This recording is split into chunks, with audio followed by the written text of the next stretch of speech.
Assalamualaikum warahmatullahi wabarakatuh. Bismillah, alhamdulillah, wa ni'matillah, wa syukrillah, wa la hawla wa la quwata illa billah, ma ba'd. Anak sekalian, kelas 12 yang saya cintai karena Allah.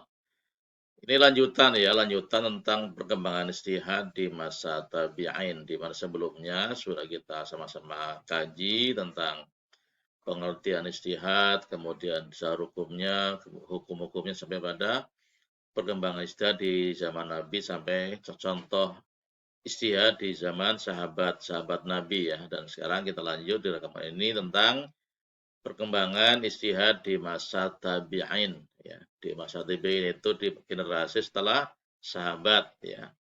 Jadi tabi'in ini adalah generasi sahabat, mereka pernah ketemu dengan para sahabat Nabi tapi tidak bertemu dengan Rasulullah Shallallahu alaihi wasallam karena sudah wafat. Oke. Karena sekalian, kalangan sahabat yang lebih banyak menggunakan hadis atau sunnah dibandingkan dengan penggunaan ra'yu. Ini eh, perkembangan setelah sahabat ya. Cara istilah seperti ini berkembang di kalangan ulama Madinah dengan tokohnya Sa'id Ibnul Musayyab ya. Kalangan sahabat ini kemudian berkembang dengan sebutan Madrasah Madinah ya. Artinya di sini tabi'in ini bersambung dengan sahabat-sahabat Nabi ya. Kemudian kalangan yang kedua adalah kalangan sahabat yang lebih banyak menggunakan ro'yu daripada penggunaan sunnah. Cara istihad seperti ini berkembang di kalangan ulama Kufah dengan tokohnya Ibrahim An-Nakhai ya. Kalangan sahabat ini kemudian berkembang dengan sebutan madrasah Kufah ya. Ini selanjutan dari sahabat Nabi kemudian kepada tabi'in dengan tokohnya Ibrahim An-Nakhai di Kufah dan Sa'id Ibn Musayyab di Madinah. Ya. Di Madinah bernama Madrasah Madinah, kemudian di Kufah atau di Irak ya itu bernama Madrasah Kufah. Oke. Nah, anak sekalian ini jadi istihad pada masa tabi'in merupakan transisi atau pengantar ya, menjadi mediator antara istihad pada masa sahabat Nabi dengan istihad pada masa imam-imam madhab.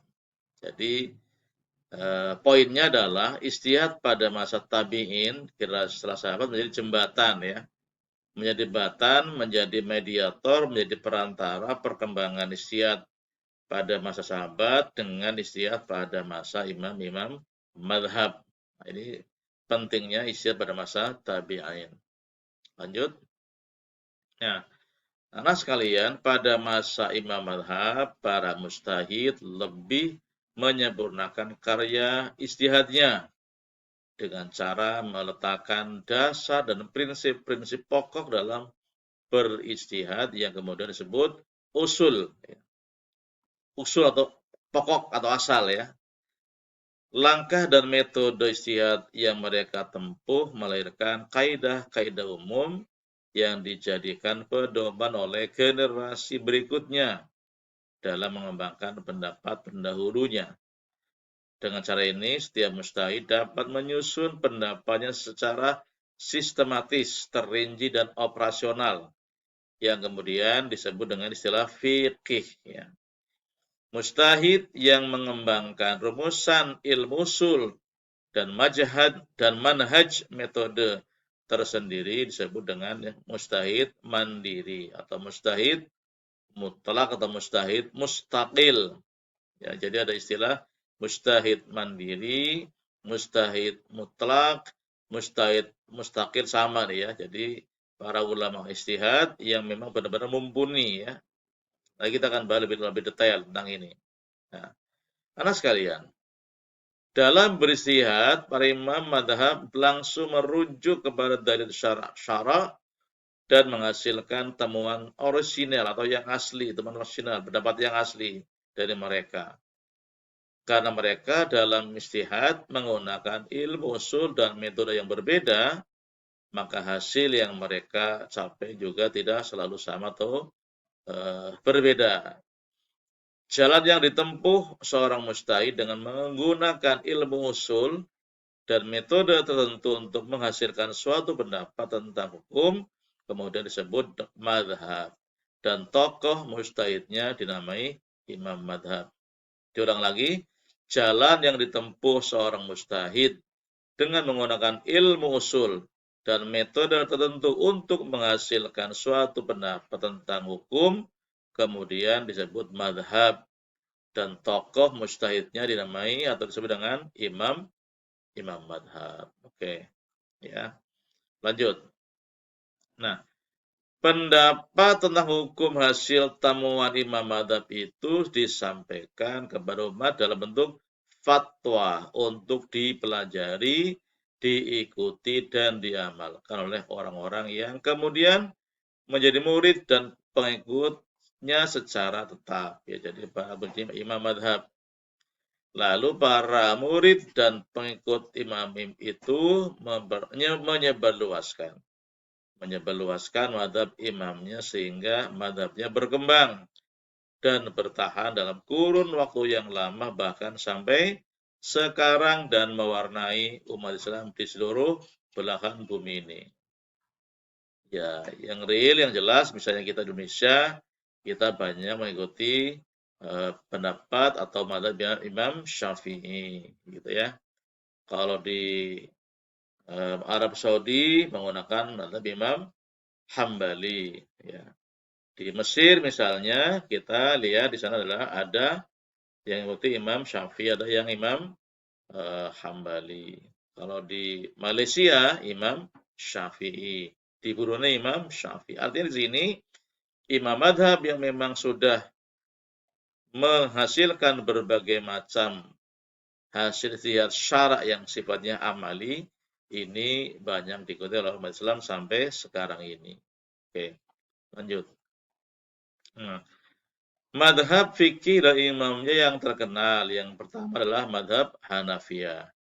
Imamnya bernama Abu Hanifah yang hidup pada tahun 80 Hijrah sampai 150 Hijriah. Kemudian kedua adalah Imam Malik dengan madhab Malikiyah, ya. Itu imamnya adalah Malik bin Anas, ya, seorang eh, seorang tabi'in, ya, seorang tabi'in putra dari Anas bin Malik. Jadi ini Imam Malik ini adalah Malik bin Anas bin Malik, ya.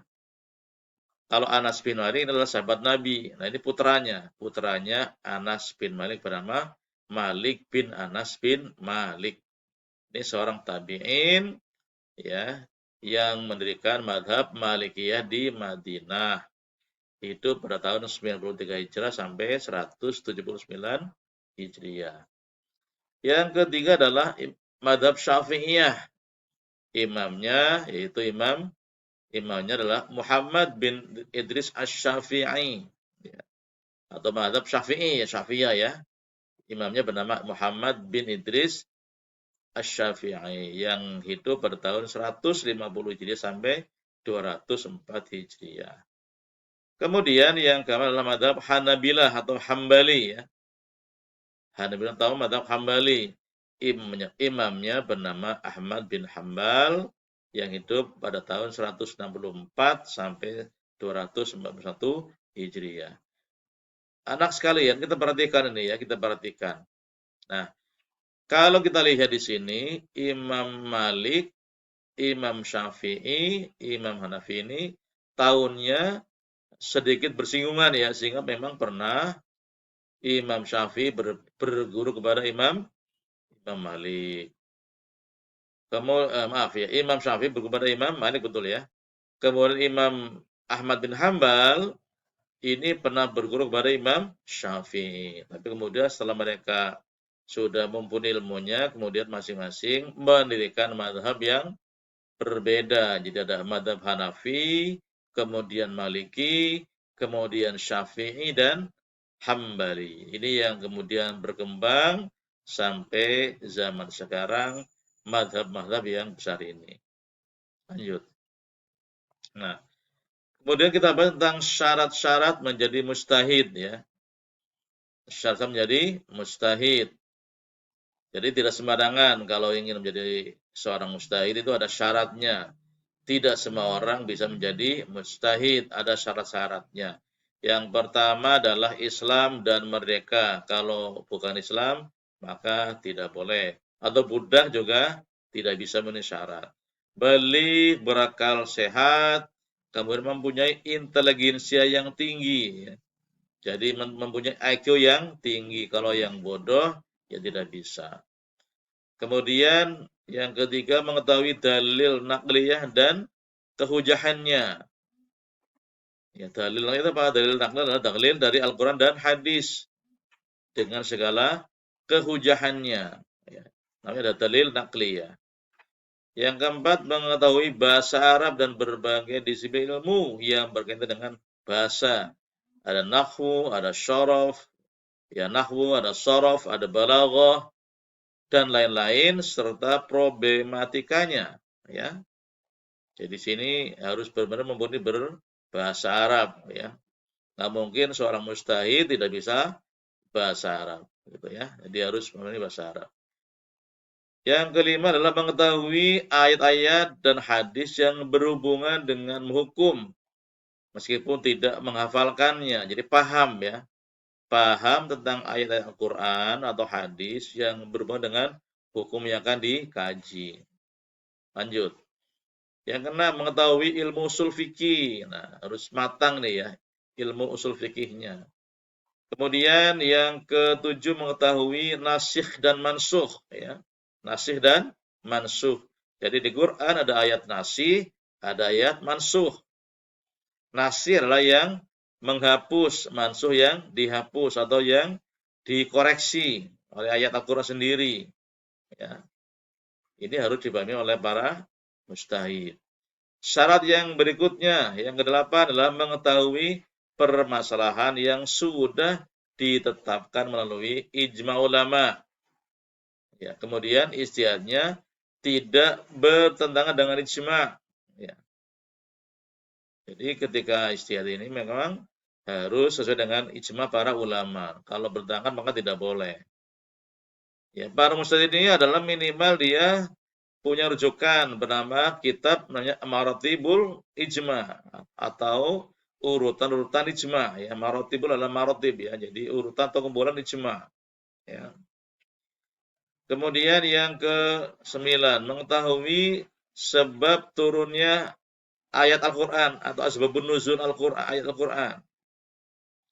Kemudian mengetahui turunnya asbabul wurud, suatu hadis ya. Sebetulnya adalah hadis.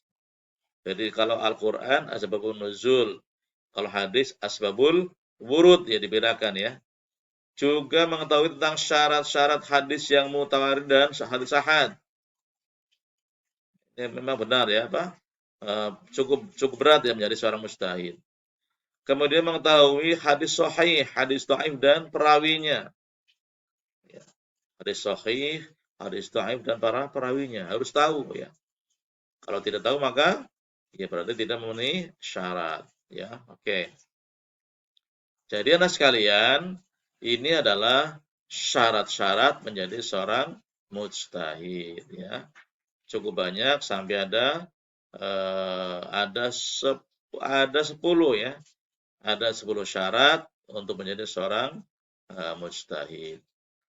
Baik anak sekalian, jadi inilah rekaman yang kedua ini melanjutkan tentang syarat-syarat menjadi seorang mujtahid, kemudian tadi perkembangan ijtihad di masa tabi'in sampai Imam Madhab ya. Kemudian sampai pada madhab yang ada 4 ini, kemudian pada syarat-syarat menjadi mujtahid. Untuk rekaman berikutnya tentang tingkatan mujtahid, insyaallah kita akan bahas pada pertemuan berikutnya. Oke, anak sekalian, demikian yang Bapak jelaskan sampai pada syarat-syarat menjadi seorang mujtahid ya. Kalian semua kalau belajar dengan sungguh-sungguh bisa, tapi memang ya tidak sampai pada mujtahid yang paling atas ya. Terima kasih atas perhatiannya. Semoga Allah berikan kalian pemahaman yang baik tentang ilmu yang dipelajari kita semuanya. Terima kasih. Assalamualaikum warahmatullahi wabarakatuh.